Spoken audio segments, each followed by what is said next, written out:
بسم اللہ الرحمن الرحیم الحمد للہ رب العالمین والصلاة والسلام علی سید الانبیاء والمرسلین اللہم صلی وسلم دائما ابدا علی حبیبک خیر الخلق کلہم وعلی آلہ واصحابہ وبارک وسلم۔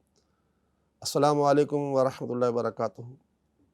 ناظرین، ایک بار پھر ہم ایاک نستعین اس سلسلے میں ہم اور آپ جمع ہوئے ہیں، اور یہ سلسلہ جو ہے اس میں چند سوالات کے جواب استخاروں کے بعد دیے جاتے ہیں۔ اس سے پہلے ایک آدھ حدیث پاک ضرور پیش کی جاتی ہے۔ چونکہ مغفرت کا عشرہ رواں دواں ہے، اس لیے مغفرت کے عنوان پر ایک حدیث پاک آپ کو پیش کرتا ہوں۔ اللہ تعالیٰ کی رحمت کتنی بڑی ہے، اور یہ حدیث پاک بخاری شریف میں موجود ہے۔ ہمارے پیارے نبی صلی اللہ تعالیٰ علیہ وسلم کے بڑے مشہور و معروف صحابی حضرت ابو ہریرہ رضی اللہ تعالیٰ عنہ کہتے ہیں کہ پیارے آقا صلی اللہ تعالیٰ علیہ وسلم نے ارشاد فرمایا، اس کا خلاصہ یہ کہ ایک بدکارہ عورت کہیں سے گزر رہی تھی تو دیکھا کہ ایک کتا جو ہے وہ پیاس سے گویا تڑپ رہا ہے، یعنی ایسا لگتا تھا جیسے وہ پیاس سے مر جائے گا۔ اب اس عورت کے پاس جو ہے اور تو کچھ تھا نہیں، اس نے اپنا چمڑے کا موزہ جو تھا وہ لیا اور اپنی اوڑھنی سے جو ہے اس کو باندھا، اور جو کنواں تھا اس میں پانی جو جتنا وہ پانی نیچے تھا اس سے پانی لیا اور اس پانی کو اس کتے کو پلا دیا۔ پیارے آقا صلی اللہ تعالیٰ علیہ وسلم فرماتے ہیں کہ اللہ تعالیٰ نے اس عمل پر اس کی مغفرت فرما دی۔ اب سوچئے کہ ایک کتے کے ساتھ اچھا برتاؤ کرنے والی ایک ایسی بری عورت جس کو حدیث پاک میں بدکارہ عورت کہا گیا، اس کی اللہ تعالیٰ نے مغفرت فرما دی۔ تو پتہ چلا کہ اس میں دو باتیں ہیں۔ ایک سوال تو یہ بھی پیدا ہوتا ہے بعض اوقات کہ اچھا یہ تو بتاؤ، وہ تو جا ہی رہی تھی برائی کے لیے، اچھا اس کام کے بعد بھی اس نے برائی کی ہوگی؟ کہا نہیں۔ علماء فرماتے ہیں کہ نہیں، اس حدیث پاک کی شرح یہ ہے کہ جس کی مغفرت ہو جاتی ہے نا، اس کو گناہ سے اس کا دل ٹوٹ جاتا ہے۔ وہ جس بھی گناہ میں مبتلا پہلے تھا اس سے اس کی عادت ختم ہو جاتی ہے۔ وہ جھوٹ بولنے والا تھا، رشوت دینے والا تھا، سود کھانے والا تھا، بدکاری کرنے والا تھا، لوگوں کو لڑوانے والا تھا، فتنہ پرور تھا، یہ ساری خرابیاں اس کی دور ہو جاتی، جس کی مغفرت ہو جاتی ہے۔ تو ہرگز یہ عورت اب جو ہے بدکاری کے لیے آگے نہیں گئی ہوگی، یہ لوٹ گئی ہوگی، کیونکہ اس کی مغفرت اللہ تعالیٰ نے فرما دی۔ ایک بات تو یہ پتہ چلی کہ جس آدمی کو برائی سے بچنا نصیب ہو رہا ہو، وہ اللہ کا شکر ادا کرے کہ یا اللہ تیرا شکر ہے کہ میں اس برائی سے بچ رہا ہوں، لگتا ہے کہ تو نے مجھ پر خاص کرم کر دیا۔ یعنی مغفرت یافتہ آدمی کی علامت یہ ہے کہ وہ برائی سے خود بخود بچنا شروع کرتا ہے، یعنی برائی کو برائی سمجھتا ہے اور اب وہ اس سے دور ہونا شروع ہوتا ہے۔ یہ اس کی علامتوں میں سے ایک علامت ہے۔ تو ایک تو یہ کہ اس حدیث پاک سے پتہ چلا کہ اس کی مغفرت ہو گئی۔ دوسرا یہ پتہ چلا کہ اللہ کی مخلوق سے کتنا پیار، اللہ تعالیٰ کو اپنی مخلوق سے کتنا پیار ہے۔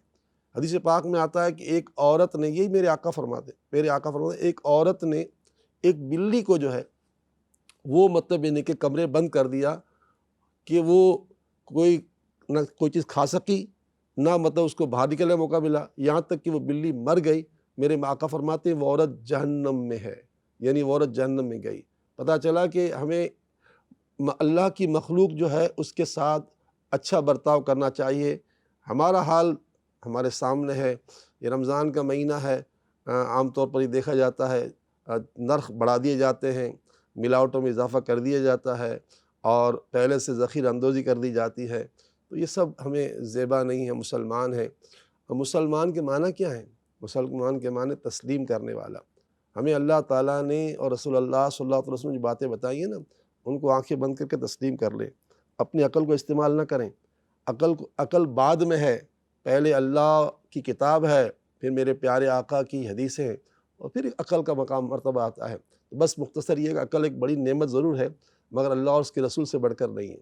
اس لیے بس ہمیں اپنی جو ہے نا کوشش کرنی چاہیے کہ ہماری ذات سے لوگوں کو فائدہ پہنچے۔ یاد رہے حدیث پاک میں آتا ہے بہترین آدمی وہ ہے جو دوسروں کو فائدہ پہنچائے۔ اب سوالات کی طرف چلتے ہیں۔ ان کا نام ہے خالدہ صاحبہ، اسلام آباد سے۔ فرماتی ہیں کہ جو جانور پالتے ہیں مر جاتا ہے، اثرات تو نہیں ہیں؟ تو یہ سوال کا جواب یہ کہ اثرات تو نہیں ہیں۔ اچھا، بعض اوقات اللہ تعالیٰ نے نقصان میں نفع رکھے ہوتے ہیں، یہ بھی روایتوں سے بات ملتی ہے۔ موسیٰ علیہ السلام کا ایک واقعہ ہمیں ملتا ہے کہ موسیٰ علیہ السلام کے زمانے میں ایک صاحب جو ہے وہ حضرت موسیٰ علیہ السلام کے پہنچے اور کہنے لگے کہ اللہ کے کلیم مجھے جانوروں کی بولیاں سیکھنی ہیں۔ آپ نے منع فرما دیا کہ نہیں، تم ایسا نہیں کرو۔ وہ ضد پر آ گیا کہ نہیں، سیکھنی ہے سیکھنی ہے سیکھنی ہے۔ آپ نے اس کو مجبور کے سکھا دی۔ اب کیونکہ اس کے پاس جانور تھے، اتفاق کی بات ہے کہ وہ کھانا کھا رہا تھا نا، تو کھانا کھاتے ہوئے اس نے اپنے کتے کو جو ہے جو کھانا کھا ہڈی پھینکی، تو اس کے بعد مرغا بھی تھا اور بیل بھی تھا۔ اس نے جیسے ہی ہڈی پھینکی کتے کو، تو مرغے نے جو ہے نا وہ ہڈی اچک لی، جو اس کا مطلب اس پہ ہڈی پر جو گوشت تھا اس کو اچک کر وہ اوپر چلا گیا۔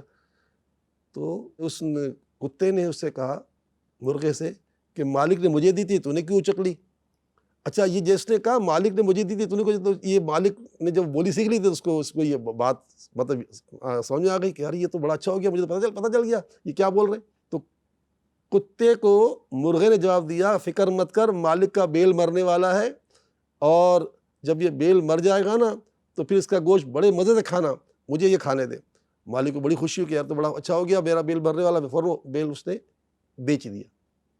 بیل بیچ کے آ گیا، وہ خوش ہو گیا، مجھے فائدہ ہو گیا۔ پھر دوبارہ کسی دن وہ کھانا کھا رہا تھا، اس نے پھر مطلب یعنی کہ جو ہے وہ اپنا بچا ہوا گوشت کا ٹکڑا تھا اس کو پھینکا، تو پھر اس کتے کو جو ہے مطلب یعنی کہ جو ہے وہ جو حصہ تھا اس کو اس مرغے نے اچک لیا۔ اس نے کہا تم نے تو پہلے کہا تھا کہ مالک جو ہے وہ مطلب یعنی کہ اس کا بیل مرے گا تو تم کھانا، بیل تو مالک بیچ کے آ گیا، تم نے اس دن میرا حصہ مار لیا، آج بھی میرا حصہ مارنے کے چلے ہو۔ تو کہا بھائی فکر مت کر، مالک کی بلا آئی تھی بیل پر، اس نے اس کو بیچ دیا، اب مالک مرے گا یا خود کھانے پکیں گے خوب مزے سے کھانا۔ پتہ چلا کہ بعض اوقات انسان کی بلا اس کے جانوروں پر آ جاتی ہے، تو انسان اپنے نقصان کو نقصان سمجھ رہا ہوتا ہے، لیکن ضروری نہیں کہ ہر نقصان ہوتا ہے۔ تو پیاری بہن بس ہمت رکھیں، اللہ سے مدد مانگیں، اور اللہ تعالیٰ کے اس نام کو ہر نماز کے بعد 111 مرتبہ پڑھ لیا کریں، یا حفیظ و یا اللہ، یا حفیظ و یا اللہ، یا حفیظ و یا اللہ۔ اللہ حفاظت کرنے والا ہے اور مدد کرنے والا ہے۔ آپ نے اسلام آباد سے کال کی ہے، اگر اپنے گھر میں حفاظت کے لیے آپ کچھ چاہتی ہیں تو ہمارے اسلام آباد میں بھی ہمارا دفتر ہے اور پنڈی میں بھی ہے۔ اسلام آباد میں ہمارا دفتر ہے گیگا مال میں، اور جو یہ پنڈی میں ہے جو ہے وہ ہے چاندنی پر سیٹلائٹ ٹاؤن میں، تو وہاں سے آپ نقش لے لیجیے گا اور لگا دیجیے گا۔ اللہ تعالیٰ آپ کی مشکل فرمائے۔ یہ بات اپنے ذہن سے نکال دیں کہ آپ کے ساتھ کوئی عملیات کا معاملہ اثرات کا، جیسا کہ آپ نے لکھا تھا۔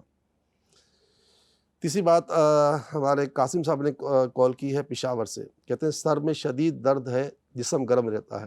ان دونوں کے لیے الگ وظیفہ ہے۔ سر پر ہاتھ رکھ کر 7 مرتبہ سورہ اخلاص پڑھ لیں، قل هو اللہ احد والی سورہ 7 مرتبہ پڑھ لیں، اور اس کے بعد پڑھنے کے ہاتھ پر دم کر کے 7 مرتبہ ہاتھ کو سر پہ پھیر لیں، انشاءاللہ تعالیٰ سر کا درد ختم ہو جائے گا۔ اور جسم گرم، یعنی عام طور پر تھوڑا کم بخار ہوتا ہے، تو جسے بخار تھوڑا بہت رہتا ہو اسے چاہیے کہ وہ چلتے پھرتے اٹھتے بیٹھتے پڑھتا رہے، بسم اللہ الکبیر، بسم اللہ الکبیر، بسم اللہ الکبیر، بسم اللہ الکبیر، بسم اللہ الکبیر، بسم اللہ الکبیر۔ یہ ورد کرنے والے کا جو ہے نا بخار الحمدللہ اتر جاتا ہے۔